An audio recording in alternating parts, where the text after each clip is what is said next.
নে বস আজকে তাড়াতাড়ি, আজকে পিসি আর তুই সব একসঙ্গে খেয়ে নিবি। এরা ছোট পিসি এসছে, দেখেছিস? মা তোমার কি উপোস আজকে? না আমি সবার লাস্টে খাবো, আগে তোদের খেতে দিই। আচ্ছা তুমি এমন করে বললে না, মানে তোমার উপোস বোধহয়। দেখাও, এই তো দেখো না কি করেছি। লঙ্কা লেবু প্রথমেই দিয়ে দিলাম, এবার দিচ্ছি উচ্ছে ভাজা।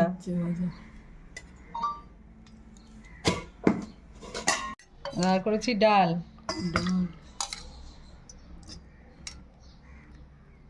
পোস্ত। হ্যাঁ, পটল আলু দিয়ে পোস্ত বানিয়েছি, পোস্তটা থালার মধ্যেই দিয়ে দিলাম। আর এই দেখো বানিয়েছি ডিম সিদ্ধ, আর বানিয়েছি টক। এখানে বড়ি দিয়ে, আমড়া দিয়ে, আলু দিয়ে, বেগুন দিয়ে টক বানানো হয়েছে। বাবা এই দিয়েই তো খাওয়া হয়ে যাবে, এত রান্না করেছে।